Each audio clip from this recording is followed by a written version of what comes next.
Olá, eu sou Mari Norbrito e nós estamos aqui no nosso podcast Pai d'Égua. Acompanhe a gente pelas nossas redes sociais, convide outras pessoas para interagir com a gente, porque aqui sempre tem notícia boa, sempre tem papo bom, sempre tem pessoas especiais. Nós estamos numa semana entre altos e baixos e eu queria começar o nosso podcast alertando as pessoas para os cuidados com as máscaras, com o uso de máscara, com a não aglomeração, cuidado com os espaços de aglomeração, porque o vírus continua circulando, apesar de que aqui na nossa capital nós já temos mais de 80% das pessoas vacinadas, mas mesmo assim ainda tem um percentual de pessoas que resiste. Enquanto tiver gente sem vacina, vai circular o vírus. A gente precisa ficar alerta para isso. A gente não quer que o Pará volte a entrar no topo dos problemas respiratórios, dos problemas de saúde causados pela Covid-19. A gente precisa cuidar, pessoal. E tem coisas boas também, né? Uma semana importante. Tivemos o aniversário de Mosqueiro no dia de ontem, celebrado com muita música, com muita festa, com a participação de pessoas incríveis, mas também o lançamento do verão. Temos esse mês de julho, o mês que é considerado o mês do verão, das férias, muitas coisas importantes acontecendo por todo o Pará na área cultural. Fecante Altamira, Festival de Música em Orém, Festival de Cultura do Marajó em Salvaterra, não apenas em Salvaterra, mas também na capital considerada a capital do Marajó, a nossa querida Soure. E temos também uma vitória fenomenal que a gente acompanhou para e passo, ouvido ligadinho nos rádios, na TV, nas redes sociais, porque foi uma vitória espetacular da cultura do povo brasileiro. A derrubada do veto, tanto da Lei Aldir Blanc II, quanto da Lei Paulo Gustavo.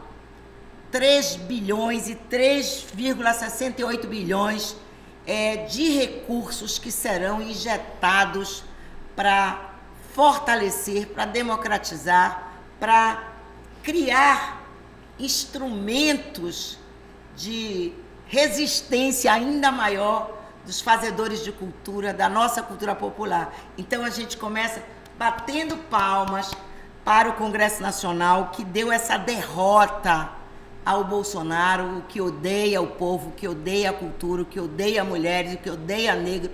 E em breve a gente se livra dessa mochila pesada que acabaram botando na costa do povo brasileiro. Então, viva a Lei Aldir Blanc, viva a Lei Paulo Gustavo e viva a cultura popular, né? Porque a cultura brasileira tem muita resistência também na cultura popular. Eu estou aqui com 2 artistas, né? 2 pessoas que são engajadas, né, nessa pauta da cultura, nessa pauta do combate ao racismo, nessa pauta do fortalecimento da democracia, né, para que a gente possa também sonhar, voltar a sonhar com um mundo melhor.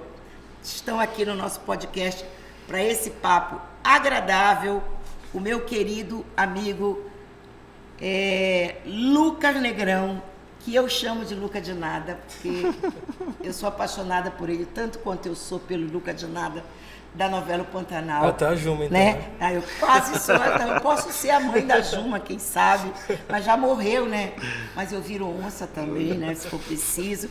E eu tô aqui com ele, que é um parceiro do nosso trabalho, já do nosso mandato, trabalha com a gente, mas antes de tudo é um artista visual, é mestrando em arte e tecnologia, faz foto, vídeo, pintura muralista, ele tem um trabalho lindo, ele vai falar sobre isso.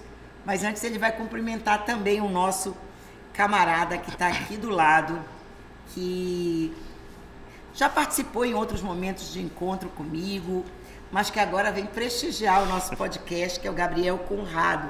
Esse produtor de conteúdos, ativista digital, gente, é fisioterapeuta, olha, amo os fisioterapeutas todos do Pará, né? São todos meus amigos, quero sempre que tenha um perto de mim para me socorrer, né? Por todas as minhas traquinagens que eu já vivi na vida. Eu sou dependente de fisioterapeuta, sabe? Não sou dependente de marido, não sou dependente de outras pessoas, mas de fisioterapeuta eu sou dependente. E eu queria que tu desse um oi aqui pra gente, seja muito bem-vindo, né, a essa conversa, e a gente abre essa roda aqui pra gente fazer esse bate-papo. Eu queria agradecer pelo convite, muito legal estar conversando contigo de novo. A primeira conversa foi muito boa, mas pena que foi online, agora pessoalmente acho que vai ser incrível. E o meu amigo, Lucas, que está aqui na frente, gente boa pra caramba. Conheci ele não tem muito tempo, assim, mas já deu pra perceber que é uma pessoa incrível. Vocês se enxergam? Isso. Não, a gente já vocês conversa. Vocês se enxergam porque vocês estão no mesmo campo, vocês estão nas redes sociais também. A gente conheceu em Altero agora, no festival. Ah, então festival na cultura. Exatamente. A cultura uniu essa amizade, entendeu? Fortaleceu esses laços. Igual. Luca, conta isso aí. Não, a gente tava lá em Altero, né? A gente foi contigo, tiveste agenda pra voltar, mas a gente... Foi naquele nosso encontro lá, foi, de Altero agora, em Santarém. Foi. Gente, no festival das águas. Das águas. Um festival gente, incrível, que legal, gigante, né? Foi tudo de bom aquilo ali, gente. Foi o primeiro festival presencial, que o primeiro foi online por causa da pandemia, e agora teve o segundo, que eu tava conversando até com a Marlena, acho que é Marlena o nome dela, que é uma das coordenadoras isso, lá do junto festival, com o Zec. isso mesmo. Que eles não esperavam tanta gente assim no festival. E foi incrível, até para conhecer outros artistas que não são só de Belém. Conhecer artistas de lá mesmo. Além do Sairé, do festival de cinema, de Alter do Chão, né? Tem tido muita movimentação na pauta cultural e na pauta turística de Santarém, né? Daquela região, e muita gente também, muito ambientalista, preocupado com os fatores de ataque, né? Às nossas florestas, aos nossos rios, às populações tradicionais, né? Então tem região lá em Santarém, como Oriximiná, tem 80 e poucos quilombos. Então tem uma força, uma resistência incrível desse segmento, né? Que estão enraizados, que estão nos seus territórios e que estão resistindo, nos ajudando a proteger as matas, os rios. É como se fosse um resgate mesmo, porque quando eu era mais novo, que não faz muito tempo... Quando eu era mais novo, agora começar essa história. Há uns 2 anos atrás. Que daqui a pouco tu diz a mesma frase. Né? Tinha uma ideia maior sobre questões de preservação, de olhar, pelo menos quando eu era mais novo, na escola falava sobre essa questão de preservação, de ter cuidado com a natureza, e agora que eu estou levemente mais velho, eu percebo que diminuiu um pouco. Então, esses momentos culturais que trazem essa questão do ambiente também é uma maneira de resgatar a população para jogar a responsabilidade para ela, e não só para o governo, mas para ela também, que ela também é responsável pelo ambiente que ela está.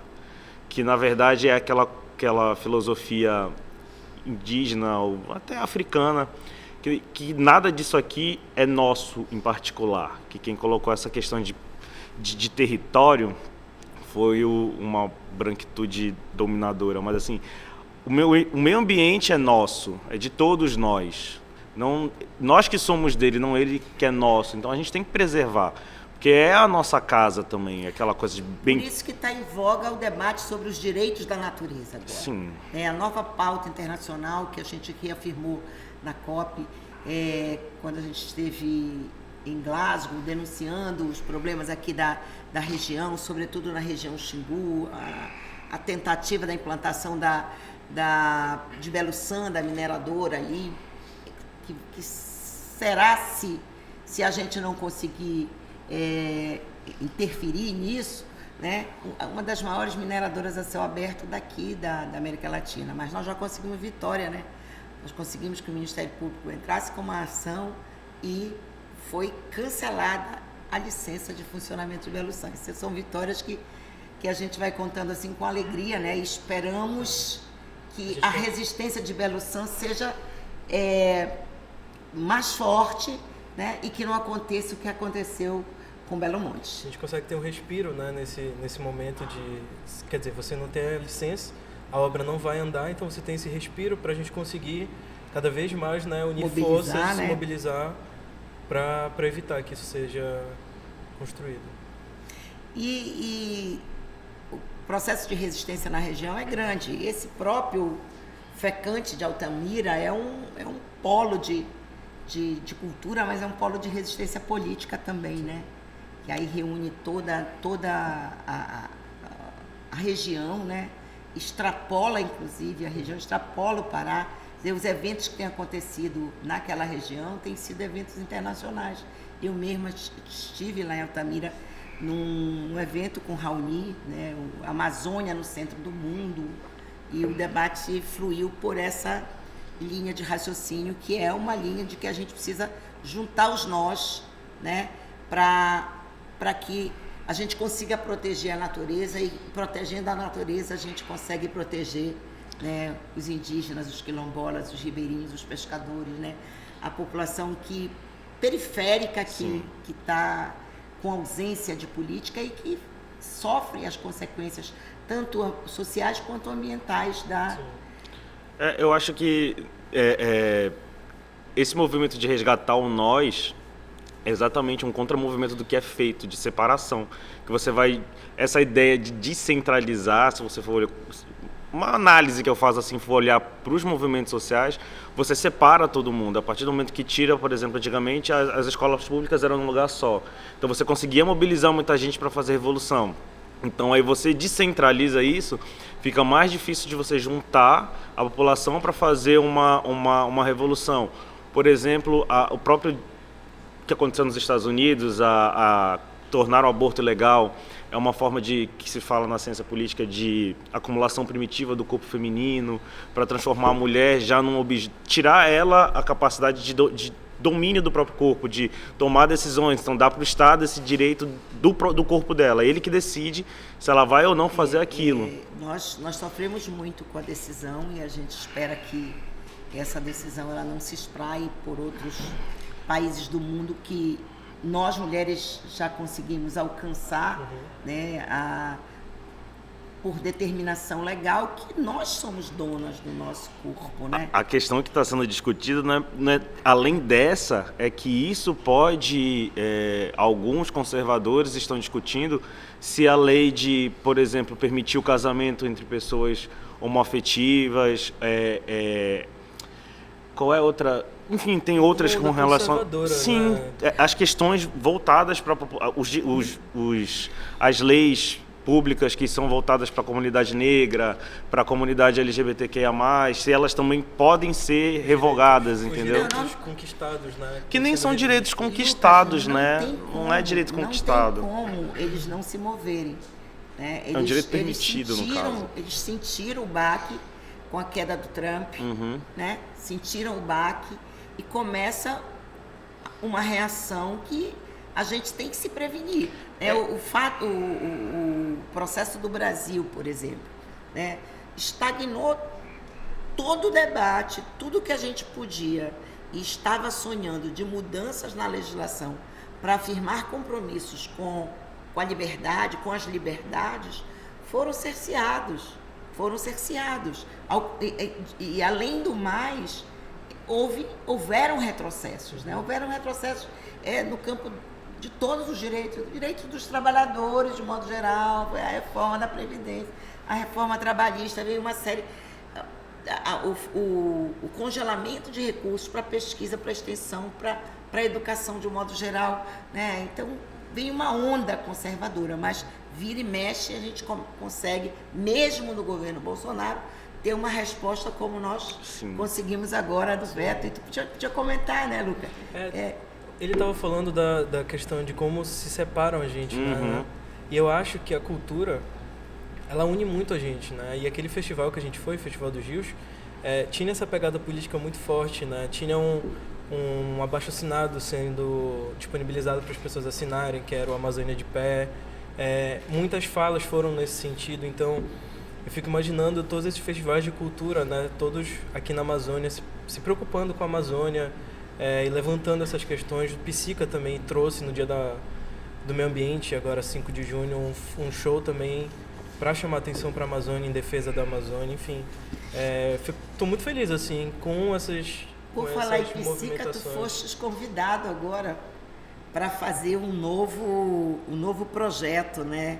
O Rio que Chove. Depois tu vistes o trabalho que ele fez ali no Centur de Arte Visual, ali, Arte Muralista, né? Na Semana de Arte Muralista, junto com a Letícia e com a Vitória, né? Com a Vitória. Foi um espetáculo, um trabalho super lindo. O projeto de lá é idealizado pela Letícia, mas foi executado por mim e pela Vitória, que é o último rio, né? A gente pintou assim um estado sem rio, um barco abandonado, os peixes mortos, né? Mas uma família plantando mandioca, né? A esperança que a gente precisa ter. Isso, Lucas Negrão! Sempre há esperança. Para que não acabe, né? Os rios não acabem. E aí, o Rio que Chove é o que significa Guamá, né? E aí a pintura lá vai ser toda no bairro. O clipe do Guamá já foi pintado pelo PTCK. A praça foi pintada por uma galera também. A gente vai pintar, eu e a Mamaquila, a casa do mestre Nato, que é um artista muito importante lá do Guamá, já falecido, mas enfim, a obra continua viva. E lá nós temos muitos artistas, né? De todas as áreas, sim, né? Nós tivemos o mestre Fabico, nós tivemos o mestre Veriquete, que são ali daquela área do D'Água, né? Do D'Água, Jurunas, Guamá, né? Condor, né? Tem muita gente espetacular que passou por ali, que tem legados e que se a gente consegue de alguma forma também traduzir com a arte, né? Acaba fortalecendo a memória, né? E isso incide também sobre as famílias, sobre a comunidade, sobre o bairro e acaba virando um novo foco de resistência e de continuidade. Eu fui no Boi, memória, a gente foi lá no Boi Marronzinho, no Boi da Terra, muito lá bom. na Terra Firme, no domingo passado, domingo retrasado. Foi um espetáculo ver aquele boi. Olha, eu fico toda arrepiada. Boi que tem a saia da bandeira LGBT, um boi super político, né? Não, então, popular. que foi iniciado pelo Seu Trindade, que também já faleceu, né? Que era um ícone, assim, da cultura, um cara super politizado, né? Uma família politizada. E a gente foi para lá, né? Claro, a gente ajudou e interferiu, né? Interferiu não, ajudou, contribuiu para eles levantarem a moral, porque durante esse período da pandemia eles não saíram, né? Então foi brabo, mas quando a gente botou o pé na rua com aquele boi, que a população começou a vir para a porta, gente, é super emocionante, é isso que a gente precisa também. Porque né? Cultura é política, né? Ela muitas coisas ela que acaba encabeçando as revoluções que acontecem, as brigas contra o Estado, a luta para garantia dos direitos que já são nossos, para a não usurpação desses direitos. Então, ela que geralmente entra e traz a população, porque a cultura é feita pela população periférica, é negada à população periférica, por exemplo. Então, um dos pontos que é muito engraçado é, por exemplo, o Teatro da Paz construído por negros indígenas que foram escravizados. Mas quem é que faz show dentro do Teatro da Paz? Quem acessa o Teatro da Paz? Sabe? É ter a polícia municipal e convidar as pessoas a se retirarem da praça depois de um certo horário. Como assim vai te convidar a tirar de uma praça pública depois de um certo horário? Num país que tem uma Constituição que diz que o direito de ir e vir...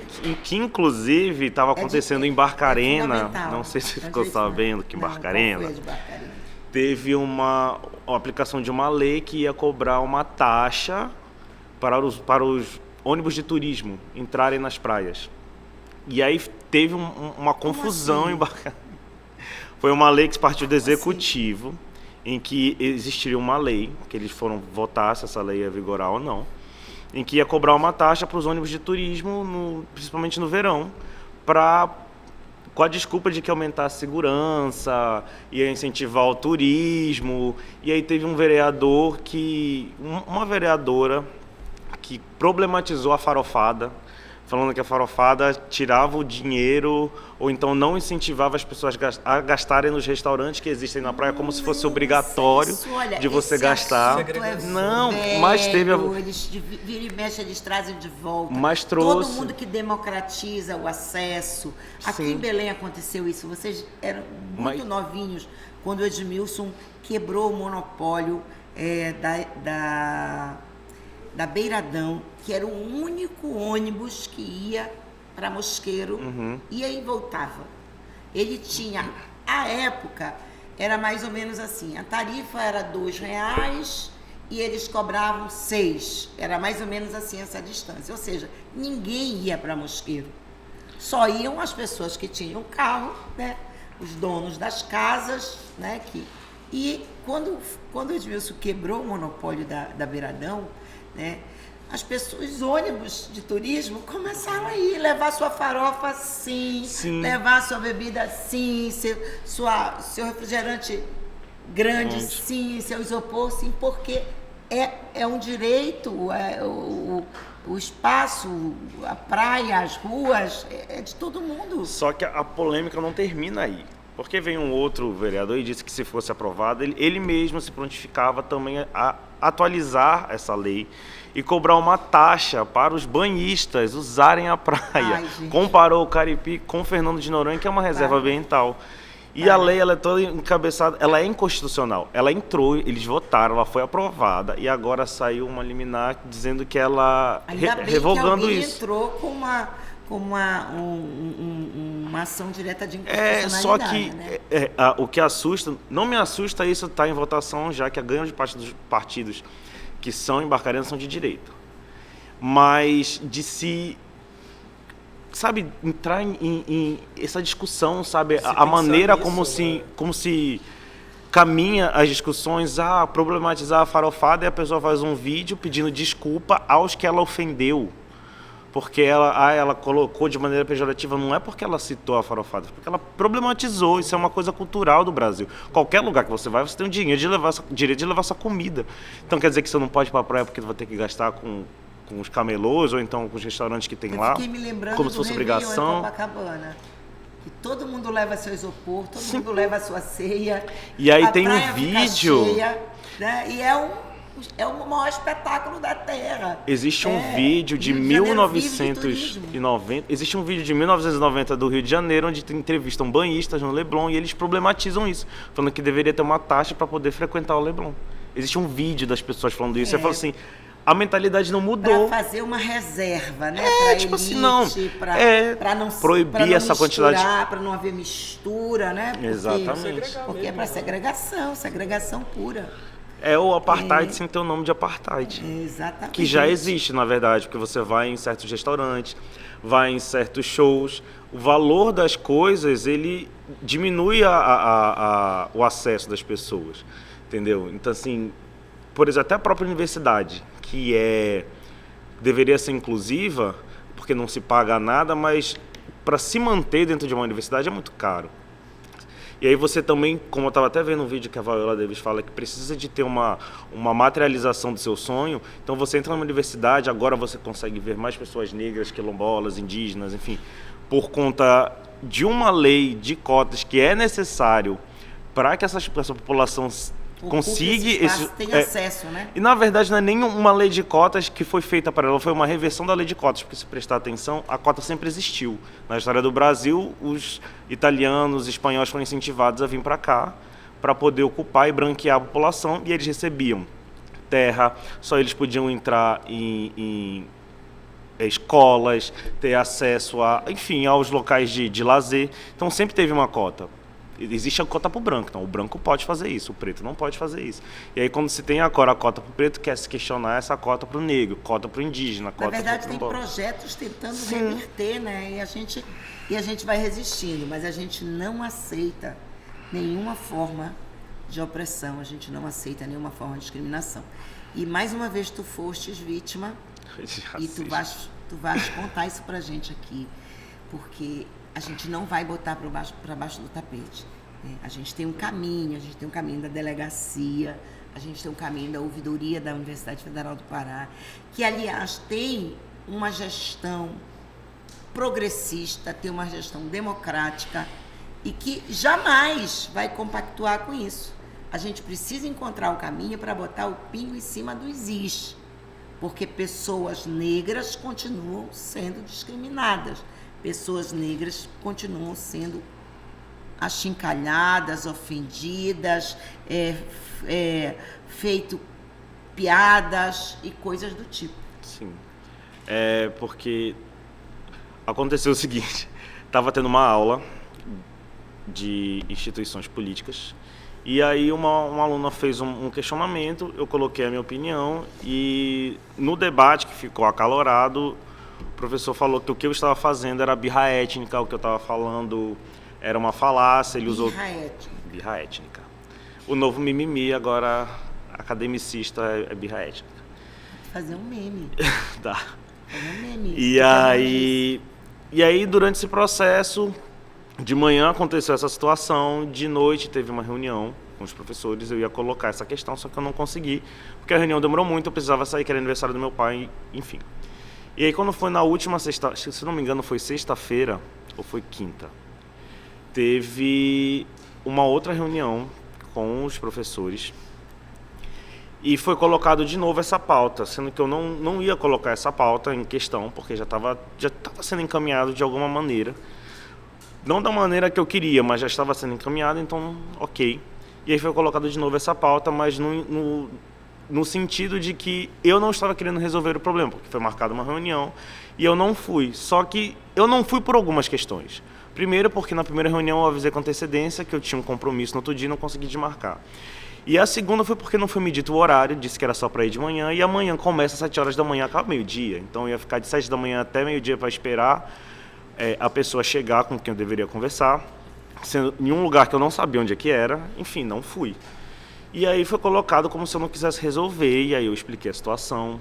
Eu escutei que eu teria que rever as minhas expectativas com os professores e tal, porque não foram treinados para ser professores e sim pesquisadores. Eu coloquei Como que... é que é isso? Foi. Eu falei que isso... que eu deveria rever... Como é que tu ouves isso, mano? Eu deveria rever as minhas expectativas. Meu Deus. Porque a gente tem que entender que as pessoas são treinadas para serem pesquisadores, não professores. Eu falei que isso vai muito além. É treinamento, não é formação. Não, eu virei assim... Não é ensino, não é pesquisa, não é extensão, é... Nessa parte, eu até falei assim, beleza, quando você entra na faculdade, você é incentivado a ser um pesquisador. Mas isso vai... falar sobre racismo e não esperar que sobre racismo vai muito além de você ser treinado para ser professor, treinado para ser pesquisador. Isso independe de qualquer coisa. Isso é um assunto transversal, sim, a qualquer disciplina. Exatamente. E aí... qualquer curso. Foi colocado depois, o professor falou, modificou a história inteira, falou que eu critiquei a matéria, sendo que eu critiquei a teoria, falou que eu tinha dito que a matéria é feita por pessoas brancas, homens brancos europeus. Eu falei que a teoria tinha sido feita por uma elite burguesa na Europa, que é a teoria da escolha racional, que é uma teoria liberal, e que precisaria ver de onde é que surge, qual momento político, qual momento histórico, quem é que está falando, de onde que está falando, por que está falando, para a gente poder entender aonde essa pessoa quer chegar. E aí ele falou que eu estava fazendo era uma birra étnica, que os movimentos sociais, os movimentos negros deveriam assumir essa arma, essa grande arma, que é, enfim. E aí eu falei que não tinha acontecido desse jeito, e aí no meio das falas foi colocado como se... Ah, Gabriel, tá vendo? Nada... Primeiro foi falado que eu coloquei esse assunto de qualquer jeito. Eu falei que eu não tinha colocado, que quem colocou foi a coordenação, que eu não tinha colocado, estava calado, que ela que tinha colocado desse jeito. E aí chegou num dado momento que falou que você consegue perceber que tudo que a gente fala aqui, nada te atinge, nada te agrada. Eu falei, mas eu não estou aqui para dar parabéns para vocês resolverem uma situação que vocês criaram, resolver uma situação de racismo, de assédio. Não estou aqui para fazer isso. Ninguém deve parabéns a quem tenta resolver racismo, machismo, LGBT. Ninguém tem que dar parabéns para isso. Isso é o mínimo, isso é o básico. Sabe, eu vou dar parabéns porque vocês vão resolver um problema que vocês estão criando? Não vou dar parabéns. Eu estou decepcionado com o que está acontecendo aqui, vocês não questionam isso, enfim. Foi aquela onda. E aí, quando foi de noite, eu pedi a gravação, porque essas reuniões são gravadas. E aí eu pedi a gravação, só que não me forneceram até agora. A gente vai conversar para saber... Vamos achar esse caminho, Gabriel.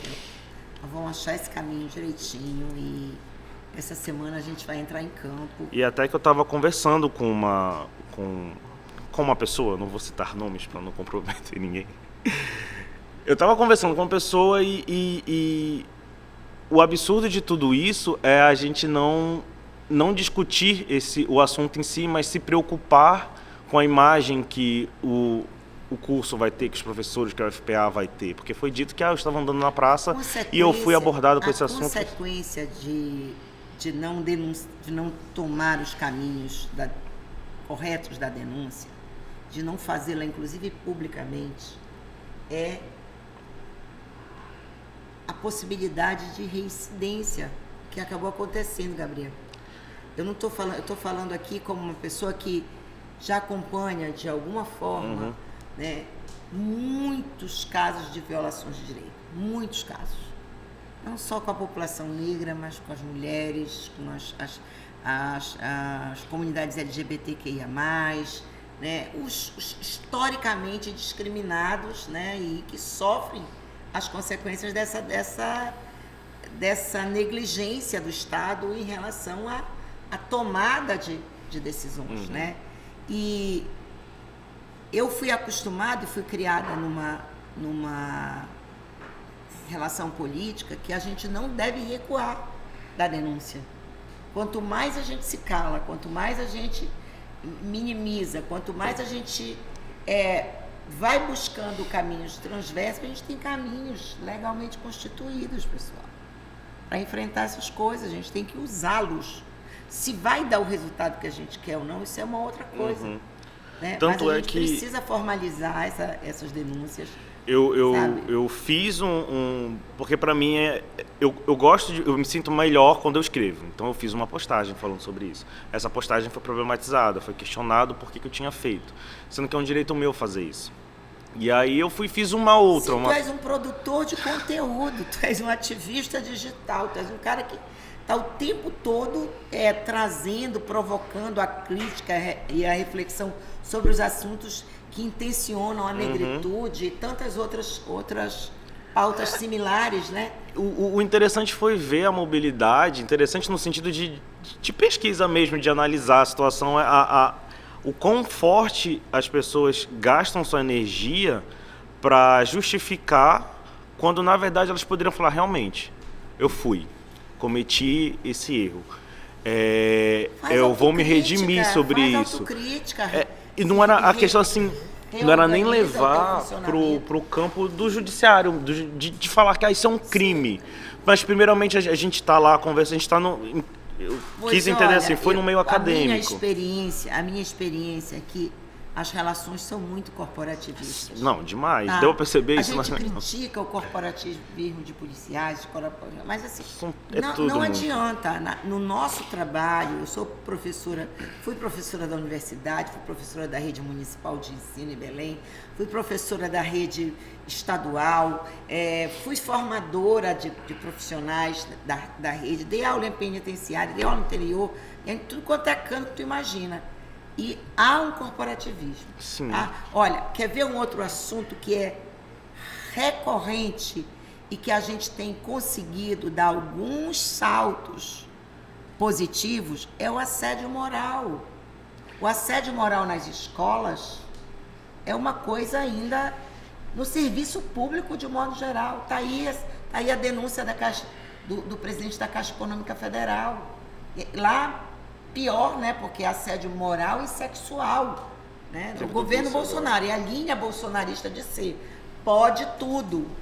Eu posso usar o poder que eu tenho aqui para usufruir do jeito que minha cabeça doente achar que eu posso fazer, né? Por isso a gente precisa se livrar dessa desgraceira desse governo Bolsonaro. Mas isso, infelizmente, não é exceção. Isso é regra. E a gente luta muito. A gente está com um caso de uma escola, Odete Marvão, lá em Ananindeu, já levou para o Ministério Público, já conversamos com a secretária fizemos a denúncia na ouvidoria da SEDUC, e tem professores sendo assediados moralmente. É o tempo todo isso. E como é que a gente faz isso para enfrentar? Como é que a gente enfrenta isso com a arte? Fala aí, Rafael. A bola é tua, querido. Pega essa batata. É um caminho. Tu acabaste de falar da resistência que o teu painel, que o painel que vocês fizeram lá, com a Vitória e com a Letícia, da resistência em defesa dos direitos da natureza, tem que ter resistência. A arte também provoca. Eu acho que a arte ela consegue levantar discussões para provocar esses debates, né? Esses debates são extremamente importantes. Foi o que eu escrevi também logo depois de ler o teu texto, né? A gente lá em arte passou por uma situação muito parecida com o professor que tinha acabado de voltar do doutorado, e ele começou a dizer na sala, por que vocês vão ter aula de arte africana? É porque em artes a gente mudou o currículo. História da arte do continente africano, história da Euroásia, história das Américas, enfim, ficou por continentes, né? E aí ele começou a questionar, por que vocês vão ter aula de arte africana, se vocês não vão poder ensinar isso para uma criança evangélica? E ele começou a questionar tudo isso. Uma criança evangélica. Tudo isso. E aí a gente ficou muito, muito chocado, né? Todo mundo acabou publicando no Facebook também. Nossa, o professor acabou de ser racista na sala e tudo mais. E a gente conseguiu fazer um protocolo, né? Fazer um documento para dar entrada na pró-reitoria de graduação contra esse professor. Esse processo andou, mas o professor pediu aposentadoria antes e aí ele foi... Enfim, né? O processo não correu mais, mas... Assim, é preciso de fato se movimentar, né? Preciso. Por isso que a gente precisa fazer os dois movimentos, o movimento interno, né, para a ouvidoria da universidade, para a ouvidoria das secretarias, e precisa ir para o judiciário. E o caminho do judiciário é a delegacia, porque ele se livrou, porque ele teve uma aposentadoria, né? Vai continuar recebendo igual, não vai ter nenhum tipo de punição, não vai responder por nada e provavelmente vai repetir nas relações sociais outras assim, situações como essa. Quando eu falo assim que não estava falando nem de crime ainda, é porque nem tudo que a gente quer é exatamente punir nessa forma, mas fazer com que o movimento de que pare esse tipo de agressão. Mas se pode tudo. Eu sei que pode, só que o que eu falo se assim... pode tudo e ninguém encontra uma forma de parar... Pois é, só que a questão geral que eu estava falando é assim, da pessoa criar a consciência de que ela tá cometendo um racismo. Não estou falando nem de crime de racismo, mas está cometendo um racismo. De que o que ela falou atinge alguém de alguma maneira. Se for preciso ir para a questão do judicial, vamos para a questão judicial, mas é importante que se tenha um movimento de consciência que não seja dele, pelo menos, mas que seja um dos outros que estão escutando, de que a ideia é eu não vou fazer porque eu vou ser processado, mas eu não vou fazer porque é errado. Eu não vou fazer porque acho que a ideia do movimento em si é essa, você movimentar essa questão de consciência para que não aconteça mais, porque é como eu falo, eu já estou cansado, tenho 32 anos e já estou exausto, porque você mobilizar uma energia para levar para o judiciário, para você processar, é uma mobilização muito forte de energia, entendeu? Gabriel, mas você tem estrutura política, você tem estrutura pessoal, você tem como acessar, você pode ser exemplo de quem ajuda a botar o pé na porta. Só que olha cansa. Só, se você faz um documento, formaliza na ouvidoria, faz com cópia para o reitor da Universidade Federal do Pará. Na cópia você anexa o boletim de ocorrência. Mano, olha, tem Sociedade Paraense de Direitos Humanos, que tem vários advogados, tem mandatos como o meu, tem vários advogados que podem assumir o teu processo, pega uma procuração tua e vai e cuida disso, tu não precisa estar te estressando com isso, entendeu? Vai ter, obviamente, um momento que tu vai ser ouvido e tal, mas é preciso, porque senão não cessa, todo mundo acha que pode. Eu tô conversando, entendeu? Com um amigo meu que ele é advogado, ele tá, acho que até o Hugo. Tu conhece o Hugo Mercedes? Isso. Ótimo. E aí, a gente está conversando sobre isso. Só que a questão é que realmente é um movimento que ele é cansativo, porque a gente está indo, por exemplo, eu vou lá para estudar. Porque Porque eu tenho uma pretensão de ser professor, eu tenho uma pretensão de fazer pesquisas voltada para a negritude, que é o que pouco se tem na ciência política. Só que a gente vai para estudar, e quando a gente chega lá, a nossa capacidade é questionada por uma birra, vira uma birra étnica. Estou pensando que meu marido tem 64 anos, é negro, entrou agora na Universidade Federal do Pará. E assim, quanto mais você tem uma consciência racial... Eu acho que ele não vai se acomodar com essas coisas lá, não. É porque quanto mais você tem uma consciência racial, um letramento, você consegue perceber as nuances de como isso tudo funciona, sabe? E a gente briga, só que cansa. E funciona de forma camuflada, né? E um vai passando a mão na cabeça do outro. E eu acho que a gente tem que dar um jeito de dar um basta nisso. Deixa eu dar uma cutucada aqui no Negrão, porque tá muito ele calado. não me falou ainda, né? Mas é o jeitão dele. Esse cara é um crânio da arte visual, um cara super estudioso, tem muito foco aí na comunicação também, tem uma pegada muito bacana. E ainda não comentou com a gente sobre o que é o projeto Rio que Chove. Né? Sim, boa. É o Psica que está convidando. O Psica Produções criou esse projeto, né? Ele recebeu o incentivo do governo do estado. E aí quem está dirigindo artisticamente o projeto é a Letícia Lenoarte. E aí beijo para ela, né? Um beijo aqui para Letícia. E ela convidou, né? Eles convidaram vários artistas para compor esse projeto. É um projeto que vai ser pintado a praça Benedito Monteiro, o Clipe do Guamá, mais algumas residências ali pelo Guamá e a biblioteca Nossa Escola, que já foi pintada, inclusive, já foi entregue. Mas, além disso, são processos de formação também com a comunidade, artistas estão dando oficinas lá. E a gente, eu e a Mamaquila, a gente vai pintar a casa do Mestre Renato. É bacana porque a gente começa a ver, uma coisa vai puxando a outra, né? Por que as praças começaram a ser alvo também da pintura? Porque elas começaram a ser recuperadas, revitalizadas em Belém, né? Passou por uns 12, 16 anos, alguma coisa assim. 16 anos de abandono, né? Uma simples capina na praça, porque as nossas praças são lindas, né? Sim. Uma simples capina e uma passada de cal na beira, um ajuste ali nos buracos que tem, já vai dando... as pessoas já vão reocupando, né? Porque as pessoas estão sedentas de espaços, depois né? da pandemia, né? Agora, e aí, com esse embelezamento produzido por artistas como vocês, isso vai dando um gás. Quer ver uma coisa bacana que aconteceu agora nesse último período? Que nós tivemos um festival gastronômico em Mosqueiro. Gente, bombou, assim. Nunca os donos de bares, né? Como é que chama? De barracas que ficam nas praias, venderam tanto no festival gastronômico quanto vendem no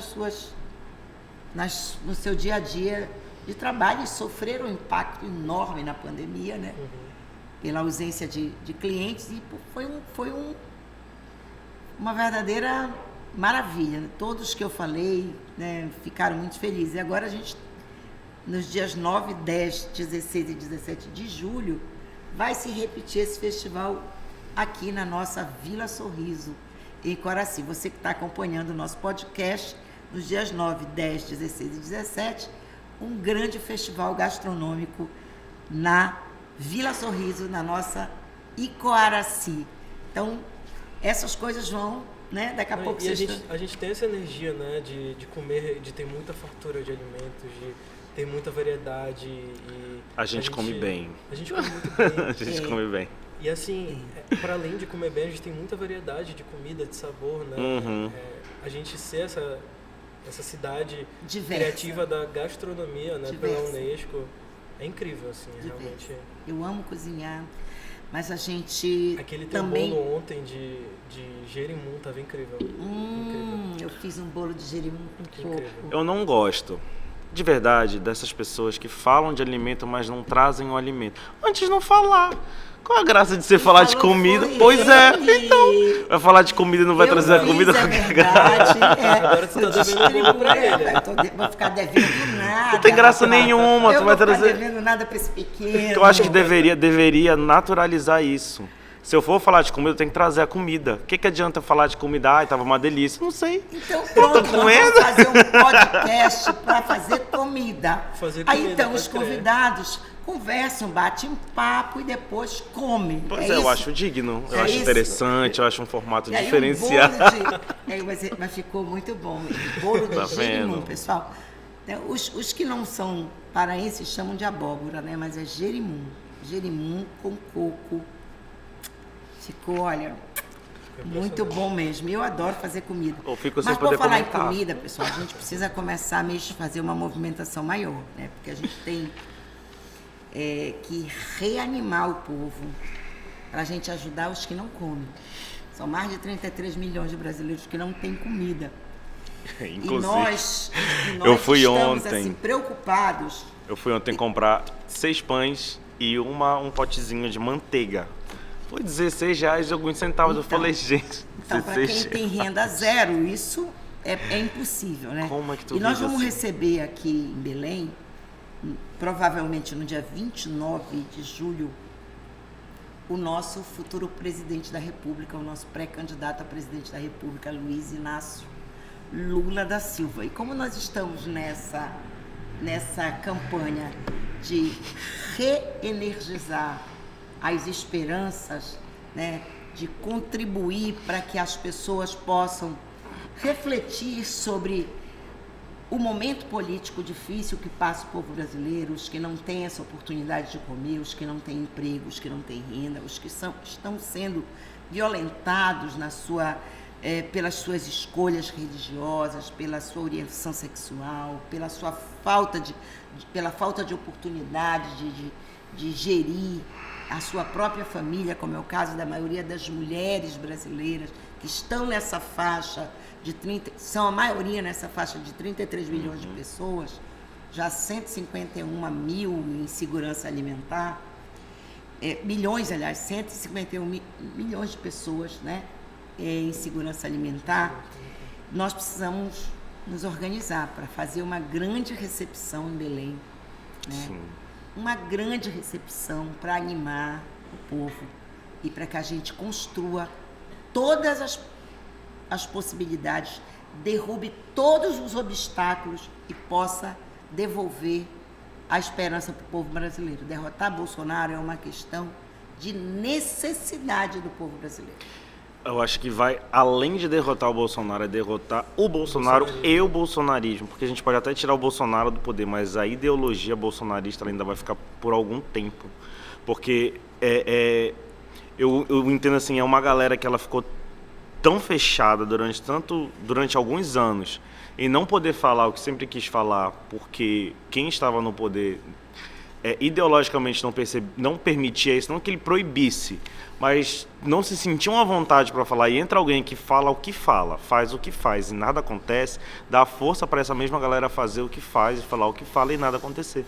Tanto é que tem casos de LGBTfobia, racismo, machismo, violência, enfim. Tudo aumentou. E muita gente... Violência doméstica e sexual, gente, aquela advogada nessa pandemia. Aquela advogada, não nem advogada, desembargadora, que foi espancada pelo colega de trabalho, ela denunciou, foi para a delegacia, ele foi liberado. Só no outro dia que ele foi preso. Procurador, né? Foi procurador? Procurador. Só a desembargadora foi a que negou o direito ao aborto, que é um lá outro em absurdo. Santa Catarina. A procuradora, ela denunciou, ele foi para a delegacia e não foi dado como flagrante. Ele foi liberado porque não viu necessidade de manter ele preso. Ele tinha acabado com o como é que vocês estão vendo essa coisa? A esperança está... Eu acho que a realidade anda tão dura, né? Porque a gente não consegue não pensar em ter esperança de que as coisas mudam, assim. Mas vocês sentem que tem gente já se mexendo? Com certeza. Sempre tem. Até estava falando que tem uma frase de Fanon, que é um pensador, um psicanalista negro, que ele fala que cada geração tem sua sua responsabilidade histórica. E a gente vive num momento em que há muita ausência de esperança. A gente não vê luz no fim do túnel. E que talvez essa possa ser uma das nossas responsabilidades históricas, de lutar contra isso tudo. Porque por mais que as coisas aconteçam, a gente também tem que ver que existem pessoas fazendo o contrário, pessoas lutando contra, pessoas falando, pessoas se impondo, não permitindo que coisas assim aconteçam. Eu vejo isso, por exemplo, o que aconteceu comigo. Eu não ter ficado calado quando escutei o Birra Escom, então, quando foi imposto para mim a culpa por eu estar sofrendo aquilo, é um movimento de dar uma força, dar uma resistência. Eu ter escrito aquilo, jogado na internet e colocado da minha maneira, é uma maneira que a gente chama de decolonial, sabe?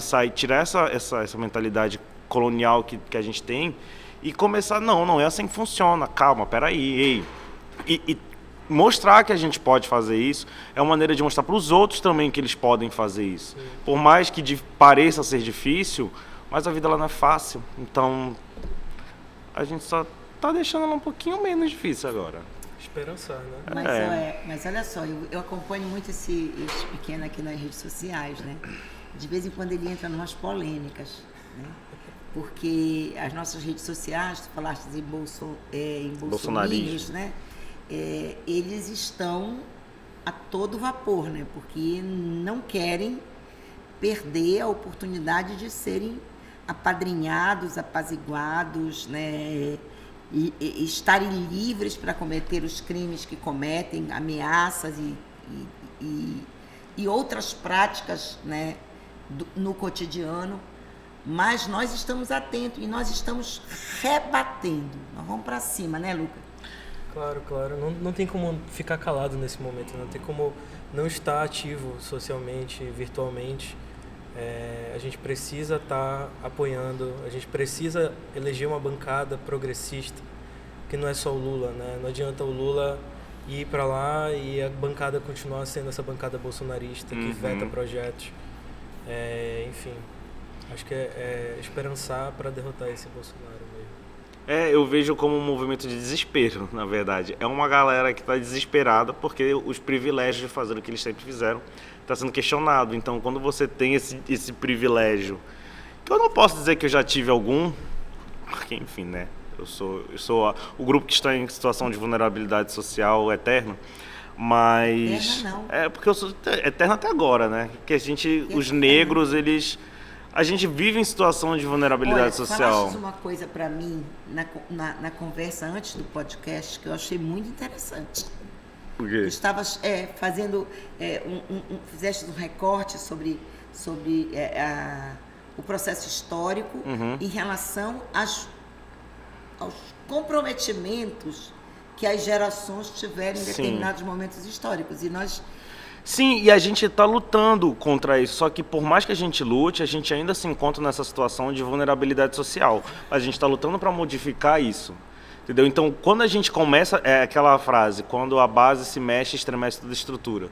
Porque a gente está tentando mudar essa estrutura social, destruir essa estrutura social e, quem sabe, construir uma outra. Sim. Mas nós vamos. É uma luta difícil, é uma luta que cansa, mas é uma luta que é necessária, até para a gente poder... Olha, eu gosto muito da frase do MST. Na luta do povo, ninguém se cansa. Não tem essa, gente. Eu conheço pessoas que são mais velhos, que vêm de outras gerações, né?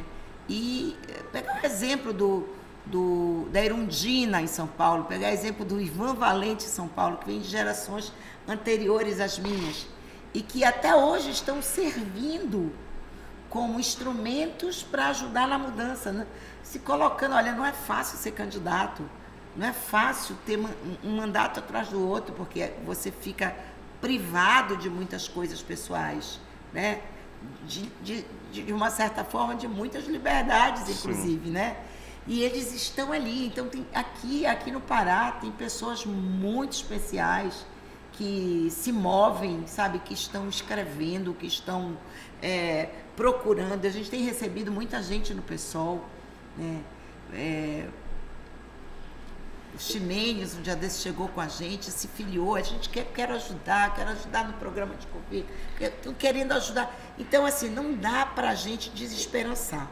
né? Nós que estamos num patamar de vida e que vivemos razoavelmente, do razoável para o bom, né? Porque nós temos casa, porque nós temos comida, nós temos emprego, nós temos renda, a gente não pode falar essa palavra desesperança.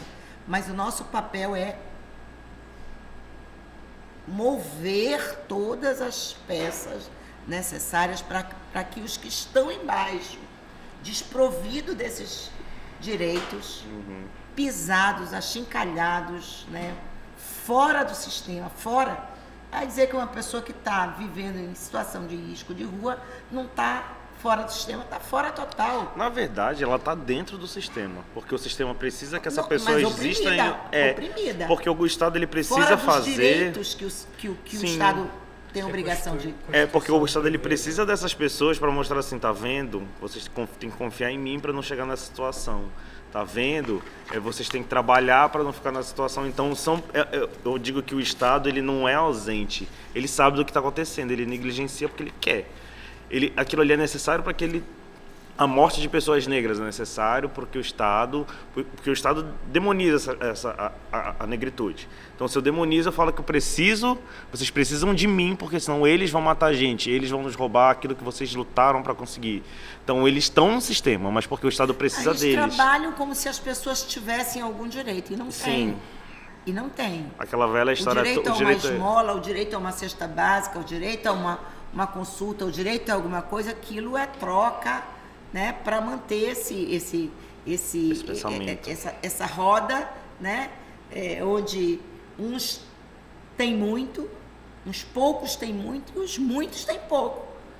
Um país que não se taxa as grandes fortunas, mas nós vamos taxar.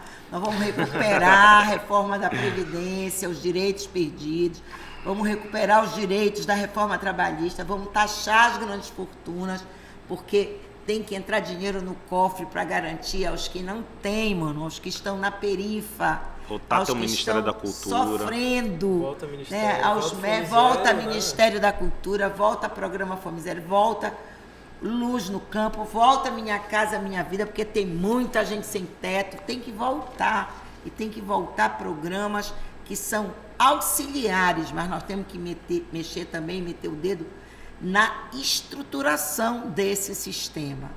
Porque até agora a gente não conseguiu meter o dedo nessa ferida, né? Onde só o capital lucra e só o povo é explorado e trabalha. E nós estamos aqui, meninos, queria agradecer muitíssimo a presença de vocês. Tem uma frase que eu lembrei agora sobre o esperançar, que é: vida sem utopia, não entendo que exista. O Caetano escreveu esse verso para uma música que ele fez pro Marighella, que se chama Um Comunista. E aí, pra mim é isso. Assim. Salve Caetano. Salve Caetano. Salve Caetano, salve a cultura. Mais uma vez, bem feito, Bolsonaro, que a tua base te traiu.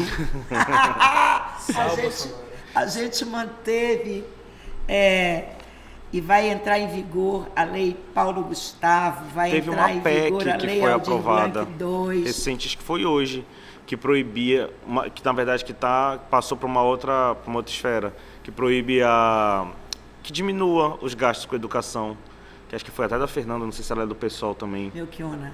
Que ela fez uma PEC para proibir o governo foi aprovado hoje, vai para, acho que vai pro judiciário, não sei Estão tendo mudanças ali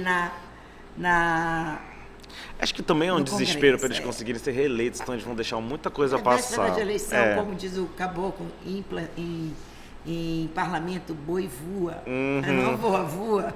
Então, assim, a gente vai ficando por aqui, né? Obrigada aí pela companhia, pelo apoio dos nossos telespectadores, que chamam em podcast? Ouvintes, né? Os que interagem com a gente no podcast.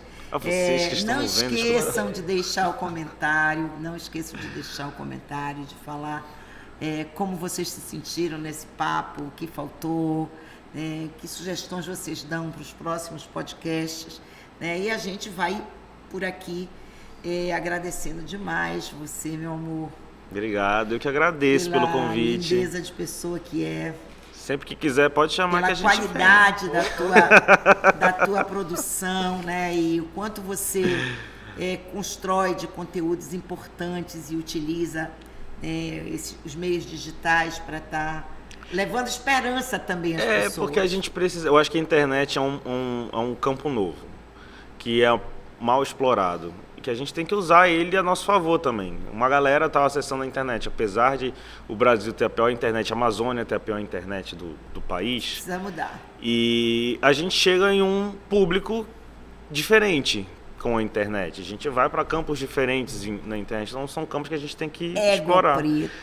Que lindo este pequeno. Lucas, meu amor, super obrigada. Obrigada por acreditar no nosso projeto, por ajudar a construir esse projeto e por ser essa pessoa tão linda. Eu vou fazer muitos bolos para ti ainda. Olha só o outro ali, ó. Eu acho isso Só horrível, ciúme. mas tudo bem. O que quer falar nada? A gente vai terminando por aqui o nosso podcast Pai d'Égua. A gente volta na outra semana. Beijo. Beijo, tchau. Tchau, tchau.